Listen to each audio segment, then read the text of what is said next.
Redox reduction और oxidation का combination है, जहां पर रिडक्शन का मतलब होता है अवकरण मींस इलेक्ट्रॉनों का ग्रहण करना, और ऑक्सीकरण यानी इलेक्ट्रॉनों का त्याग। एक हो गया। यहां पर हम बता दिए कि किस प्रकार इलेक्ट्रॉनों का ग्रहण होगा। जब कोई एलिमेंट इलेक्ट्रॉन का ग्रहण करता है तो जितने इलेक्ट्रॉनों को वो ग्रहण करता है उस पर उतना ही ऋण आवेश बन चला जाता है। यहाँ पर एक ऑलरेडी गिवन, देखो यहाँ पर ये पहले से एक इलेक्ट्रॉन की अधिकता इसके पास है और एक इलेक्ट्रॉन इसके पास और आ गया, तो इसके पास 2 इलेक्ट्रॉनों की अधिकता हो गई। इसी प्रकार से हम यहाँ पर साबित किए हैं। और यहाँ है इलेक्ट्रॉनों का त्याग। एक तत्व है वो अपने से एक इलेक्ट्रॉन को निकालता है, कोई एलिमेंट है वो एक इलेक्ट्रॉन को निकालता है तो उस पर एक प्लस बनता है। पहले से इस पर एक प्रोटॉन की अधिकता है, वो एक इलेक्ट्रॉन को और निकालता है, इसका मतलब ये प्रोटॉन इसमें 2 ज़्यादा हो गया, 2 इलेक्ट्रॉन की कमी हो गई। +2 है, एक इलेक्ट्रॉन को और त्याग करता है, मीन्स इसके अंदर से 3 इलेक्ट्रॉन की कमी हो गई, तो 3 की अधिकता दिखलाएगा। किसकी अधिकता दिखला रहा है वो? प्रोटॉन की। प्रोटॉन की अधिकता, ऑक्सीकरण की अधिकता, प्रोटॉन की अधिकता दिखला रहा है। यहाँ पर माइनस है, इसका मतलब है कि इसके अंदर एक इलेक्ट्रॉन ज़्यादा है। अब वो एक इलेक्ट्रॉन को निकाल दिया, मतलब जो ज़्यादा था उसको वो निकाल दिया, तो अब क्या बन जाएगा? वो सिंपल सा तत्व बन जाएगा। ठीक है। इसके बाद 4 बेसिक नियम है। वो नियम क्या है? ग्रुप 1 में hydrogen, lithium, sodium, potassium, rubidium, caesium और फ्रांसियम है। सभी के बातें कक्षा में एक इलेक्ट्रॉन, इसलिए इनका जो ऑक्सीकरण होगा वो +1। इसी तरीके से 2 वाले के लिए +2 और तीसरे वाले के लिए -2 और चौथे वाले 16वें वाले के लिए -2 और 17वें के लिए -1 होगा। और इसके बाद नियम शुरू हो जाएगा, बनाना शुरू हो जाएगा। ये सोडियम हो गया और सोडियम के ऊपर हम देख रहे हैं कुछ भी नहीं है, ना प्लस और ना माइनस। कोई प्लस नहीं, कोई माइनस नहीं, इसका मतलब इस पर आवेश क्या है? 0। ऐसे पहचानेंगे। बिल्कुल कोई आवेश नहीं है इस पर, तो इसका कोई कैलकुलेशन नहीं होगा। मान लेते हैं हम एक कंपाउंड बनाते हैं NaCl, फिर से हम NaCl ले रहे हैं। किस वजह से ले रहे हैं तुमको पता है, ठीक है। अब ये NaCl लिया और इस यौगिक पे तुम देख सकते हो कुछ भी आवेश हम लिख रहे हैं क्या? या तो प्लस या माइनस नहीं लिख रहे। तो जब किसी कंपाउंड पर कोई भी आवेश ना लिखा हुआ हो तो आप समझ जाएंगे कि उस पर आवेश कितना है? 0। आवेश शून्य होने का क्या मतलब हो गया कि हाँ, कि अब इस पर से करंट का प्रवाह नहीं होने वाला, नहीं हो रहा। अब देखो क्यों और कैसे। सोडियम के बारे में हम अभी बात किया कि इसकी ऑक्सीकरण संख्या कितनी, इसकी फिक्स होगी +1। देख लो यहाँ पर इस ग्रुप में आता है, तो सोडियम का हो गया +1। क्लोरीन का कितना हो जाएगा? -1। और किसी यौगिक का अगर हम पूरा ऑक्सीकरण संख्या पता करना चाहते हैं तो उस यौगिक के संपूर्ण उस यौगिक में मौजूद जितने भी परमाणु हैं, तत्व हैं, उन सभी के ऑक्सीकरण संख्याओं को आप क्या कर दीजिए? जोड़ दीजिए। सोडियम का कितना है? +1। क्लोरीन का कितना है? -1 = 0। और इसीलिए यौगिक पर कितना रख दिया गया है? 0। बात समझ में आ रहा है? कुछ क्लियर है बात? अगर इसी तरीके से कोई दूसरा यौगिक होता, मान लेते हैं वो होता है Na2O, सही है, और इसके ऊपर ऐसे किया हुआ है और इसके ऊपर कोई आवेश नहीं है। अब ये चेक करेंगे कि क्या ये आवेश वाला होगा या नहीं होगा। चेक करते हैं। तो सोडियम का कितना होता है? +1। तो सोडियम का हो गया +1 और इनके परमाणु की संख्या कितनी है? 2 × 2। यानी कि इसका मतलब यह भी हो गया कि यहाँ पर जो वैल्यू रहेगा वो मल्टीप्लाई हो जाएगा उसके ऑक्सीकरण नंबर पर, ठीक है। और प्लस ऑक्सीजन का कितना होता है बाबू? -2। सम करें, ये हो जाएगा 2 - 2 = 0, यानी इस पर भी आवेश कितना है? 0। बस समझ में आ रहा है? बस यही काम करना है हम लोगों को। ये कैलकुलेशन समझ में आ रहा है? बस हो गया। अब इसी में आपको कोई तीसरा यौगिक निकालने के लिए बोलेगा, जैसे कि H2SO4, सही है। अब इसमें देखो किसका किसका तुमको मालूम है, किसका नहीं मालूम है।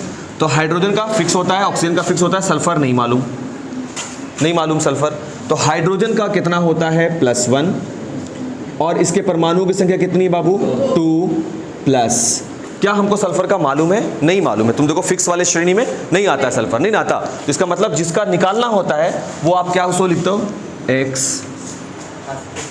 नहीं मालूम है तो X है, मान लिया। अब यही S के जगह पर S बताते हैं, पहले रुक जाओ।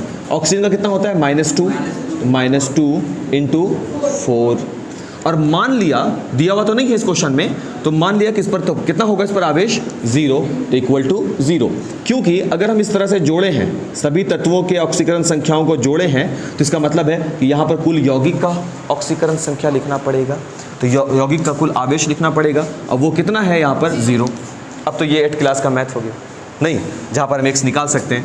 2 प्लस एक्स माइनस 8 0 और ये हो जाएगा -6 x इज इक्वल टू 6 निकल जाएगा। क्लियर हो गया। और ये 6 किस में आएगा, +6 लिखेंगे। अब वो बात की बात है कि 6 ऑक्सीकरण संख्या इसकी होगी कि नहीं होगी, वो बात की। अभी बस सिंपल सा एक तरीका सीखा जा रहा है कि कैसे हम लोग फाइंड आउट करेंगे, सिर्फ ढूंढना सीखा जा रहा है अभी। क्लियर है बात यहाँ पर। और मान लेते हैं ये ऐसे ना रह करके कुछ इस रूप में रहता, H2S2O7, इसको ओलियम का फॉर्मूला बोलते हैं, ओलियम। तो अब ये वाला है, इस पर देखो कुछ नहीं लिख रहे हैं हम, तो इस पर मतलब हो गया क्या, आवेश 0 हो गया। अब फिर से इस पर किसका बोलेगा निकालना है, S का। हाइड्रोजन का तो बोलेगा नहीं क्योंकि हाइड्रोजन का फिक्स है, ऑक्सीजन का बोलेगा नहीं, फिक्स है। तो बचा कौन, बेचारा सल्फर बचा, उसको निकालेंगे। H2, H का होता है +1 × 2, सल्फर का X, कितने परमाणु इसके हैं, 2 × 2 होगा बाबू, प्लस ऑक्सीजन का कितना होता है, -2 × 7 बराबर 0, क्योंकि यौगिक का कुल आवेश 0 है।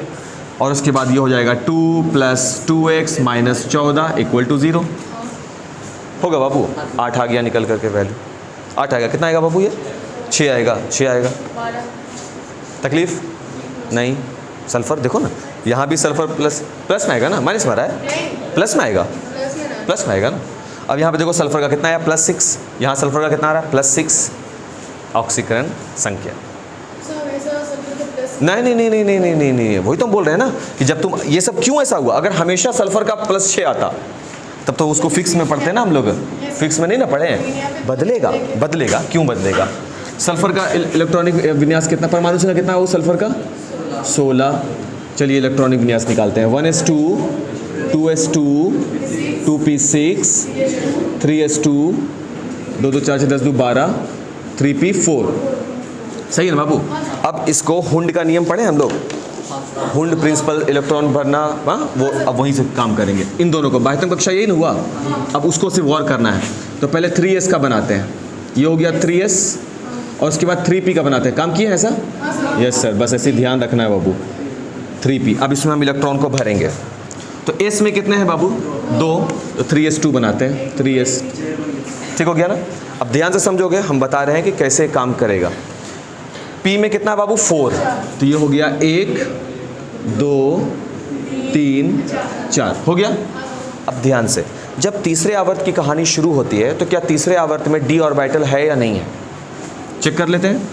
परमाणु का नाभिक, न्यूक्लियस, ये हो गया मेरा पहला आवर्त 1s, ये दूसरा आवर्त हो गया 2s एंड 2p, और तीसरा आवर्त होता है 3s 3p एंड 3d। देखो ऐसा वाला हम काम किए हैं बाबू, ये 1s पहला वाला, दूसरा वाला 2s एंड 2p, तीसरा वाला 3s 3p एंड 3d। यानी तीसरा वाला जब आवर्त शुरू होता है तो d ऑर्बिटल भी लग जाता है साथ में। चलो d ऑर्बिटल को लगाओ, तीसरे आवर्त में d ऑर्बिटल रहता है, दिखे नहीं अलग बात है, 2 3 4 5 10 रखाते हैं ना इलेक्ट्रॉन, हो गया 5 घर। अब क्या हुआ, हम इसको एक्साइट किए। एक्साइट का मतलब होता है एलिमेंट को उत्तेजित किया। जैसे ही एक्साइट किया तो बाह्यतम कक्षा से एक इलेक्ट्रॉन उठा और उठने के बाद यहाँ जाकर के बैठ गया। पहले जब हम एक्साइट नहीं किया था तो सल्फर में कितने अयुग्मित इलेक्ट्रॉन थे, 2। अयुग्मित का मतलब जो कॉम्बिनेशन नहीं बनाए थे वो 2 थे ना। तो इसकी ऑक्सीकरण संख्या क्या दर्शाई जा रही है, अभी +2 दिखाई जा रही है। बात समझ में आया, मतलब कि ये आसानी से या तो अपने 2 इलेक्ट्रॉनों को फेंक देगा, किसी को भी दे करके फुलफिल हो जाएगा। ऐसे होता है ना, 2 इलेक्ट्रॉन को फेंको या 2 इलेक्ट्रॉन का कॉम्बिनेशन बनाओ, तो वो 2 इलेक्ट्रॉन है ऐसे अयुग्मित इलेक्ट्रॉन। अब हम क्या किए, इसको थोड़ा सा एक्साइट किया, मीन्स उत्तेजित किया, गर्म किया, किसी से रिएक्शन कराया, किसी के पास लेकर के गए, यानी इसको उत्तेजन मिलाया, एक्साइटेड स्टेट में लेके गए। जैसे ही हम इसको एक्साइट किया, इसका ये कौन सा इलेक्ट्रॉन जो अकेला है वो नहीं, जो युग्मित होता है वो टूटता है, तभी तो ताकत लगता है ना। ताकत लगाया, ये निकला और यहाँ से ये गायब हो गया, यहाँ कर आ गया। अब बताओ इसकी ऑक्सीकरण संख्या कितनी हो गई, क्योंकि अयुग्मित इलेक्ट्रॉन की संख्या 4 है। क्या बाबू, बात समझ में आ रहा है।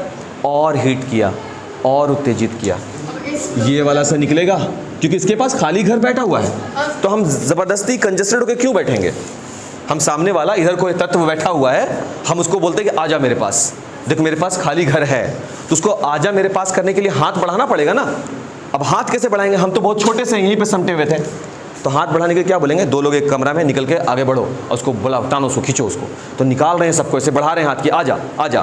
तो यहाँ तक जाकर के हम लालच देंगे सामने वाले को। कैसे लालच देंगे, ये भी निकल जाएगा यहाँ से और यहाँ जाकर के बैठ जाएगा। कितने हो गए आप, +6। ये इसकी मैक्सिमम हो गई ऑक्सीकरण संख्या। अब इसे अब बताओ, अब बढ़ा के देखो, इससे आगे बढ़ेगा क्या। अब इसके समीप कोई भी आएगा ना, तुरंत दौड़ते हुए आएगा इसके पास। क्यों, आज युग्मित इलेक्ट्रॉन देखो कितना इसके पास है ना।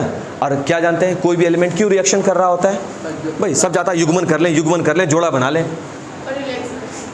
बात समझ में आ रहा है ना, ये उसका बेसिक क्वालिटी है, बेसिक गुण है उसका। हम चाहते हैं कि युग्मन करें, समझे ना। अब ये कितना दिखला दिया, देखो कोई जो +2 वाला होगा, मतलब 2 इलेक्ट्रॉनों का कॉम्बिनेशन करना चाहेगा, वो आके इसे जोड़ सकता है, 4 वाला भी और 6 वाला भी। हो गया, इसका वेरिएबल जैसा हो गया ऑक्सीकरण संख्या।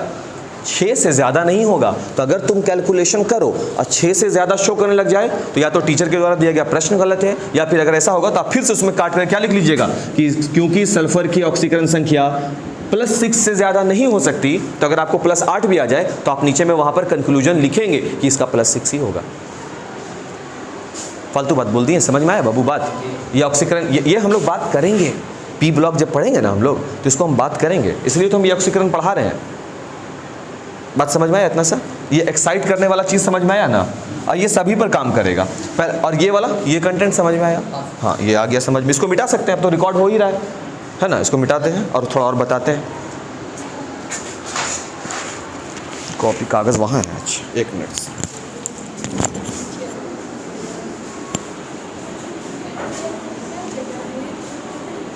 मेन बात है कि एग्जाम्पल हमको याद नहीं रहता है, तो एग्जाम्पल को ना हम लिख के लाते हैं। उतना कहाँ से लाएंगे यार, 15-20 हुए।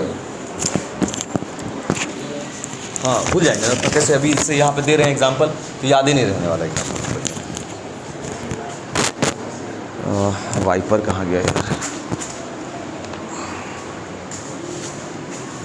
जिसको समझ में नहीं आया है, परेशान होने वाला बात नहीं है, इसको हम फिर से बताएंगे। हाँ वीडियो भी है और फिर से भी हम क्लियर कर देंगे इसको।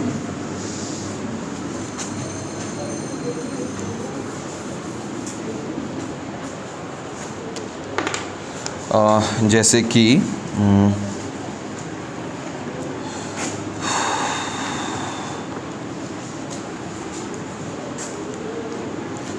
एक रहेगा SO4 2- में S की, और किसका बोलेगा बताओ। जाहिर सी बात इसी का बोलेगा ना निकालने के लिए। तो इसमें हमको बोलेगा कि वो आप निकाल कर बताओ किसका, SO4 2- में सल्फर की। अब सल्फर की ऑक्सीकरण संख्या निकालनी है हम लोगों को। बाकी का कहानी हमको मालूम है सब कुछ, कि किसी भी यौगिक, ये तत्व है या यौगिक है, ये यौगिक है ना। और वो यौगिक कैसा है, ऋण आवेशित है, ऋण आयन है उस पर, ठीक है ना। अब बनाते हैं।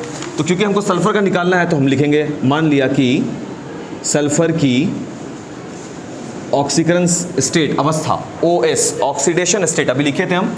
OS का मतलब क्या हो जाएगा, ऑक्सीडेशन, DATION। स्टेट का मतलब क्या होता है बाबू, अवस्था, राज्य मत समझ जाना, अवस्था, ऑक्सीकरण अवस्था। तो मान लिया कि सल्फर की ऑक्सीकरण अवस्था कितनी है, X है। क्लियर हो गया बात। अब देखो सल्फर अकेला है ना परमाणु, तो X हो गया उसके जगह पर। अब प्लस ऑक्सीजन का कितना होता है, -2, तो -2 इंटू कितना हो जाएगा बाबू, 4, क्योंकि ऑक्सीजन के 4 परमाणु हैं, तो इंटू 4 इज इक्वल टू -2, क्योंकि इस बार यौगिक पर संपूर्ण रूप से 0 नहीं है, -2 है लगा हुआ, ठीक है। अब ये बनाएगा x माइनस का 8 is equal to -2, x is equal to +6। अब ये नहीं कि हर बार सल्फर आएगा तो +6 हो सकता है, किसी ऐसे से जुड़ा हुआ हो जहाँ पर वो +6 नहीं दर्शा रहा हो, +4 दर्शा रहा हो, +2 दर्शा रहा हो सकता है ना बाबू। हाँ जैसे कि अब प्रश्न आ ही गया तो देख लें। H3PO5 में, H3PO5 में किसका में फास्फोरस का। अब इसका देखो, फास्फोरस को मालूम है कितना होता है परमाणु संख्या, 15 होता है। चलो इसका भी देखें कितना कितना ऑक्सीकरण संख्या हो सकता है ना। 2 को रिवीजन से मिटाते हैं इसको, सबको नोट कर लोगे बाबू कॉपी पे। हाँ ऐसा ना कि खाली वीडियो में छोड़ दिया, बेचारा वहीं पड़ा हुआ है। फास्फोरस का 15 होता है बाबू, ठीक है। तो EC हो जाएगा इसका 1s2 2s2 2p6 3s2 3। सही हो गया। अब बहुत इंपॉर्टेंट बात होगा, सीधे ध्यान से देखोगे इसको। इसका भी बाबू बाह्यतम कक्षा पहले कलर करो। बाह्यतम कक्षा का मतलब लास्ट आवर्त, सबसे आखिर किस आवर्त में इलेक्ट्रॉन प्रवेश किया है। देखो ये पहला आवर्त हो गया बाबू, ये दूसरा आवर्त हो गया बाबू, ये तीसरा आवर्त शुरू हुआ, यानी इलेक्ट्रॉन का प्रवेश किस आवर्त में हो गया, तीसरे आवर्त में। और तीसरे आवर्त में कौन सा ऑर्बिटल रहता है, डी ऑर्बिटल। और अभी हम जो भी बात बोलेंगे उसको थोड़ा सा बाबू वहाँ पर नोट करके कॉपी में ये सब काम थोड़ा हरा पीला लाल कलम से कर लोगे, याद से बाबू। ये सब चीज़ जो है छोटा छोटा बात जो है बहुत अहम होता है, यही जानकारी छोटा छोटा चीज़ यही ऑब्जेक्टिव्स में आपको गिराता है। फिर तुम क्या करते हो, तुम सिर्फ ऑब्जेक्टिव्स रटते हो, तो रट करके कभी सीखा समझा नहीं जाता है। नंबर ले आओगे, नंबर बेशक आ जाएगा, फिर टीचर के लिए वो एक सस्पेंस होगा, कैसे। एबिलिटी भी तो होना चाहिए ना, थोड़ा बहुत तो शो, पूरा नहीं हो बट थोड़ा बहुत तो हो। देखिए यहाँ पर, वैसे पूरा होने में क्या हर्ज है यार। 3s डब्बा बना दे बाबू, एक s के लिए तो एक ही डब्बा होता है, दूसरा होगा 3p, ये हो गया 3p, 1 2 3 घर होगा, 6 बनता है। और क्योंकि तीसरे आवर्त में है तो यहाँ पे d भी होगा, है ना बाबू। 3d 2 3 4 5, सही हो गया। अब घर में लोगों को भरा जाए, तो पहले s में, तो s का ये हो गया काम खत्म। और p का कितना है बाबू, 3, तो 1 2 3। तो हमको क्या दिख रहा है फास्फोरस में, प्लस का 3। ऑक्सीकरण संख्या हमेशा प्लस में होता है, बात कर चुके हैं, ठीक है ना। चलो, हाँ अभी नहीं कर रहे गरम, क्यों नहीं कर रहे हैं, क्या होगा बता देंगे 2 मिनट में, ठीक है। पहले इसको देख लो। तो H3PO5 में इसका, और इसमें आयन नहीं बनाया कुछ, चलो तो इस तरीके से 0 होगा इस पर। तो हमको फास्फोरस का निकालना है, तो हम लिखेंगे, मान लिया कि फास्फोरस का ऑक्सीकरण संख्या क्या है, x, और हाइड्रोजन का +1 होता है, तो +1 × 3 प्लस p का value x plus oxygen -2 × 5 equal to 0, क्योंकि कंपाउंड पर कोई भी आवेश नहीं है तो 0 है।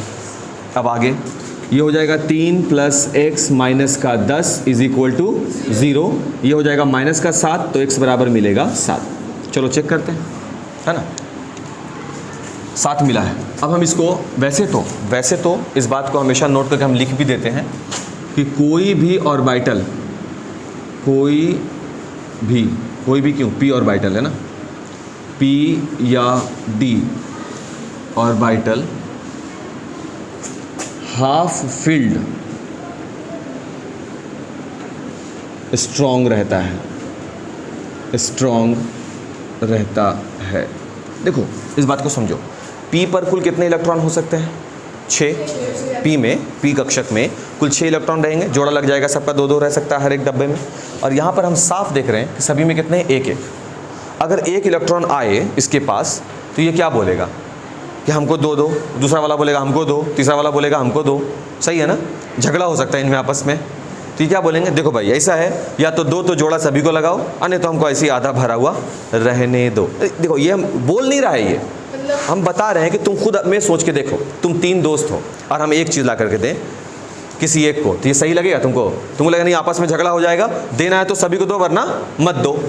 तो ये नेचर ये अपने पास रखेगा फास्फोरस। यानी कि अब अगर फास्फोरस को तुम चाह रहे हो एक्साइट करना, तो तुमको बहुत ज़्यादा ही मेहनत करना पड़ेगा, बहुत ज़्यादा। क्यों? क्योंकि उत्तेजित अवस्था में अगर तुम चाहोगे सो करना, ये क्या बोलेगा कि भाई हमको अगर कुछ हिलडोल कराना चाहते हो, हमारे साथ कुछ बदलाव लाना चाहते हो, तो वो बदलाव किस में होगा, सभी में करना होगा बदलाव बराबर। अगर हम इसको एक्साइट करते हैं तब क्या होता है, ये अभी हम इसके बारे में बात नहीं, हम बात बस ये बोले कि ये हाफ फील्ड में स्ट्रांग होता है। डी 10 होगा, लेकिन अगर एक एक भरा जाए तो वो भी स्ट्रांग है। जैसे जब ये 2-2 हो जाएगा तो पी ऑर्बिटल कभी अभिक्रिया में भाग लेगा क्या?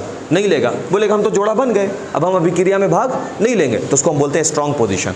ये भी स्ट्रांग पोजीशन ही है हाफ फील्ड, क्योंकि जब इसके पास कोई इलेक्ट्रॉन पहुंचेगा तो ये क्या बोलेगा उसको, रुक ठहर, ऐसे नहीं होगा, देना है तो तीनों को दो। हालांकि लेगा, वो मेहनत किया जाएगा तो वो उस इलेक्ट्रॉन को रख लेगा अपने पास, ज़बरदस्ती धमकी थ्रेटन, कॉपी जला देंगे नहीं तो डर से वो रहेगा यहाँ पे रुकेगा वो, और नहीं तो ना ना ना ना ना, सवाल ही नहीं है, सवाल ही नहीं है। अगर ऐसे ही डी में रहता और डी में सभी में एक एक भरा रहता, 5 गो में 1 2 3 4 5, छठा अगर आता ना उसके पास तो बोलता रुक बारे रहो, हम ऐसे ही ठीक है, हम ऐसे ही ठीक है। या तो दो सभी को युग्मन बनाओ, नहीं तो ऐसे छोड़ो। फिर हम क्या करते हैं, बाहर से उसको प्रेशराइज करते हैं, नहीं तू रख, लेना पड़ेगा तुमको, इससे अभिक्रिया तुमको करना पड़ेगा। कर लेता है बेचारा गरीब, धमकी दे दिया ना इसलिए। अब यहाँ पर एक्साइट करेंगे, भटकाइए, निकल गया और आगे में चला गया। अगर डी ऑर्बिटल नहीं होता, एक्साइट नहीं होता। बात समझ में आ रहा है बाबू? एक्साइट करने के बाद ये इलेक्ट्रॉन अयुग्मित हुआ। क्यों हुआ? जगह है तभी ना युग्मित हुआ, नहीं तो बाहर निकल के दौड़ेगा क्या? नहीं, तो उसको जगह मिल गया, अब वो यहाँ करके बैठ जाएगा यहाँ। अब बताओ कितना हुआ इसका? 5 हुआ। यहाँ पर कितना आ रहा है? 7 आ रहा है। तो क्या लिखना पड़ेगा? क्योंकि फास्फोरस की OS मैक्स कितना होता है? +5, इसलिए इसकी OS यहाँ पर कितनी होगी? +5, क्योंकि 7 जा रहा है, दर्शा रहा है। अब 7 होता ही नहीं है तो ज़बरदस्ती 7 हम कहाँ से करेंगे इसको? बात समझ में आ रहा है? इसको हम क्या बोलेंगे? +5 होता है। उस बात का भी खंडन कर दिए जब भी हम बोला कि कभी भी अपने ऑक्सीडेशन स्टेट के लिमिट से आगे नहीं बढ़ेगा। सल्फर का कहाँ से कहाँ तक गया था? तो +2 से लेकर के +6, लिमिट से आगे नहीं जाएगा, लिमिट से कम नहीं रहेगा। ठीक है ना? उसी के बीच में भटकता रहेगा। एक और देखा जाए, इसमें सवाल है? नहीं, आगे बढ़ते हैं। तब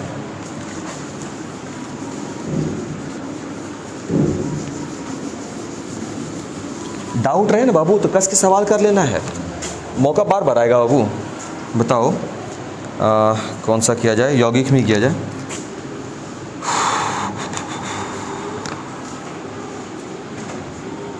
चलो चेक कर लेते हैं। एक H2O2 में पैराऑक्साइड है ना, H2O2 में किसका? ऑक्सीजन का। अब देखो सब मालूम है हमको, यहाँ पर सबका वैल्यू मालूम है। चलो चेक करते हैं इस कंपाउंड में ऑक्सीजन की ऑक्सीकरण संख्या कितनी है, इस यौगिक में ऑक्सीजन की कितनी है ऑक्सीकरण संख्या। हमको सिर्फ ऑक्सीजन नहीं मांगा है, ऑक्सीजन का कितना होता है? -2। कहाँ गया? या -2 लिखे हैं यार, ओ यहाँ है, लिखे हैं ऑक्सीजन का -2 था। बट क्या बोल रहा है? इस यौगिक में ऑक्सीजन की कितनी है, चेक कर लेते हैं। मान लिया कि ऑक्सीजन की oxidation state is equal to क्या है? X है ना, और हाइड्रोजन का तो होता ही है +1, तो +1 × 2 प्लस ऑक्सीजन, ऑक्सीजन का कितना होगा? X, यानी कि 2 × X, 2X is equal to इस कंपाउंड पर कुल कितना है? 0। ये हो गया 2 + 2X equal to 0। 2X is equal to कितना हो जाएगा? 0 - 2, X बराबर कितना हो जाएगा? -1। इस कंपाउंड में निकालने का तरीका अब आ गया, मालूम हो गया। ठीक है,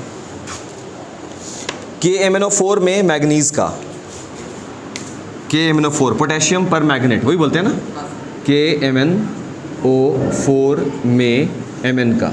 इसको बना के देखो तो बाबू, ये आप बनाओ क्लास वर्क। KMnO4 में मैग्नीज का निकालो,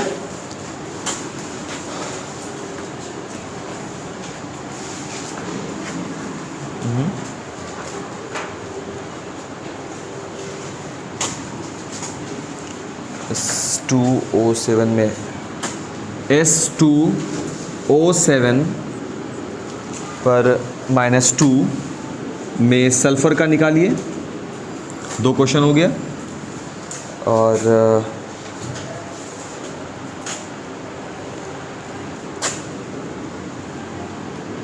SO4 2- यौगिक की OS बताओ।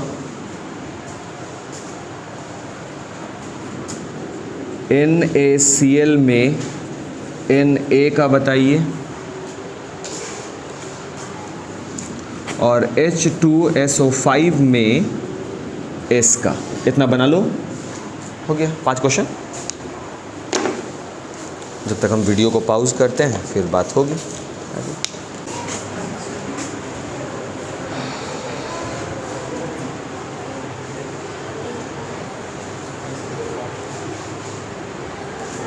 कितना है बाबू इसका? मैग्नीज का कितना है बाबू? 7 आया है, सही में है, फिर ठीक है, फिर सही है, फिर सही है। इसका कितना आया? 6 आया। इसका +7 है। देखो सभी को इतना आया कि नहीं आया? नहीं आएगा तो फिर हम लोग चेक करेंगे। +6 आया, ठीक है। इसमें SO4 2- यौगिक में +6 किसका? किसका? कहाँ बोल रहा है कुछ? यौगिक की OS ऑक्सीडेशन स्टेट, सल्फर कहाँ बोला?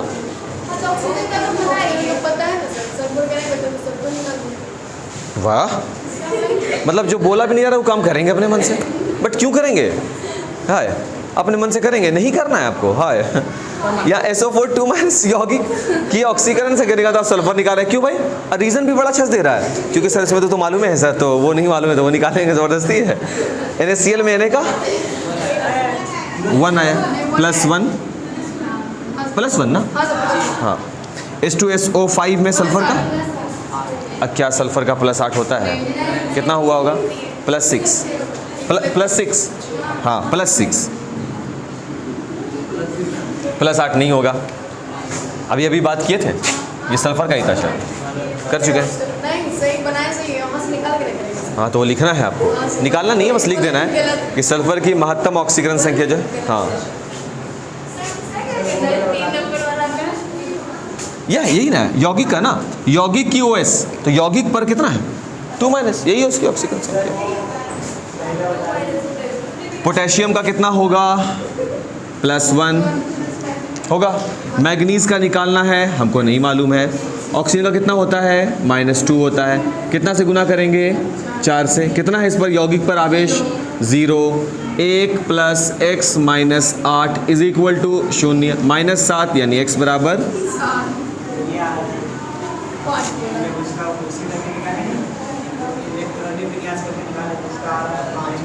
इलेक्ट्रॉनिक विन्यास किसका निकाले?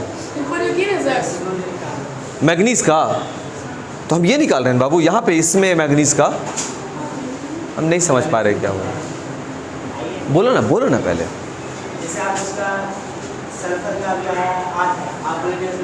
+6 होगा, हाँ। मैक्सिमम 5 जा रहा है तो मैक्सिमम 5 होगा, है ना? मैक्सिमम 5 जा रहा है मैग्नीज का, तो अगर मैक्सिमम 5 है तो 5 जाएगा। बताओ मैग्नीज का कितना है?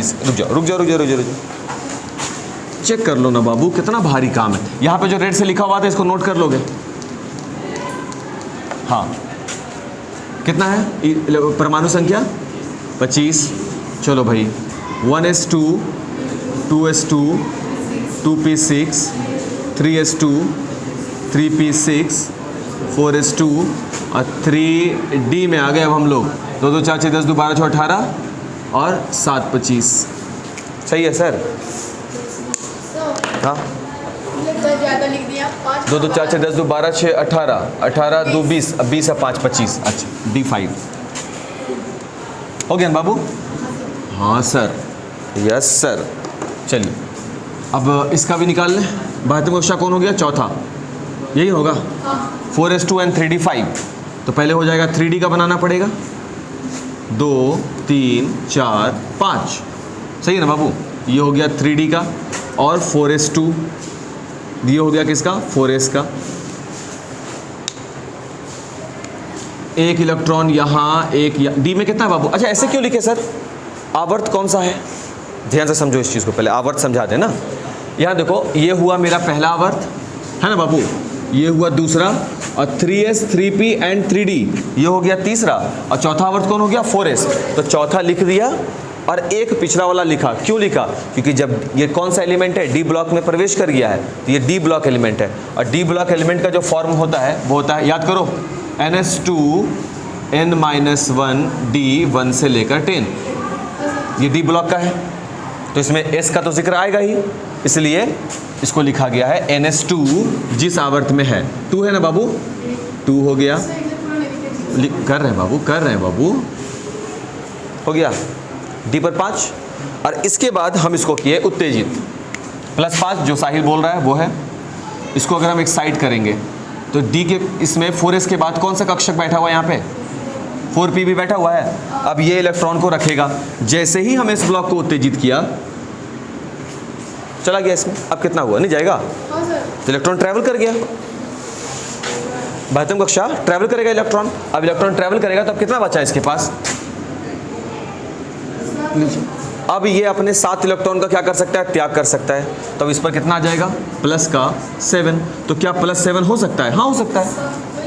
हाँ नहीं वो रोक रहा था ना। सर बैलेंसिस से कितना वो बैलेंसिस का क्या चीज़ संयोजकता कितना होगा, इलेक्ट्रॉनिक विन्यास निकालो। बाह्यतम कक्षा में कितना चाहिए, 5 इलेक्ट्रॉन को इसको कॉम्बिनेशन बनाने के लिए चाहिए, इसको चाहिए 5 इलेक्ट्रॉन, समझ गए, वो इसका हो जाएगा संयुक्ता केस। और जब हम बात करेंगे कितने इलेक्ट्रॉनों को ये फेंक सकता है, ऑक्सीकरण संख्या किसे कहते हैं, ऑक्सीकरण किसे कहते हैं, कोई परमाणु, अणु या आयन जितने इलेक्ट्रॉनों का त्याग कर सकता है। सही है, कोई परमाणु, अणु या आयन, परमाणु भी बोल रहे हैं, अणु भी बोल रहे हैं और आयन भी हो सकता है। वो जितने इलेक्ट्रॉनों का त्याग कर सकता है वही उसकी ऑक्सीकरण संख्या होती है, वही उसकी ऑक्सीकरण संख्या होगी। और इलेक्ट्रॉन का जब वो त्याग करेगा तो क्या वो इलेक्ट्रॉन जोड़ा में होना चाहिए या अकेला होना चाहिए, अकेला होगा तभी ना, इसीलिए हम लोग यहाँ पर अकेला होने वाला गुण पढ़ते हैं, समझ गए बात को। और जैसे ही वो अकेला होगा तो उसको हम त्याग करवा सकते हैं, वो भेज सकता है, और त्याग वाला गुण प्लस बनाता है, इसलिए तुम देखोगे यहाँ पर plus plus plus plus show कर रहा होगा। इलेक्ट्रॉन का आयुग्मन होना ज़रूरी है ऑक्सीडेशन के लिए, इलेक्ट्रॉन आयुग्मित होगा तभी वो ट्रैवल करके बाहर जा सकता है, बाहर फेंका सकता है। ठीक है, बात पता करना है ऑक्सीकरण संख्याओं को, ठीक है।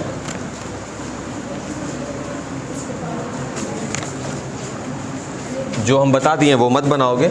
सोडियम में पता करना है ऑक्सीकरण, क्लोरीन में ऑक्सीकरण संख्या पता करना है, Na+ में पता करना है, Cl- का पता करना है, NaCl और NaCl में Na का पता करना है, और NaCl में Cl का पता करना है, और SO4 2- तो कर दिए, H2O7 कर दिए, O3 में ऑक्सीजन का, O3 में ऑक्सीजन का पता करना है, पैराऑक्साइड तो कर दिया, ये भी हो गया,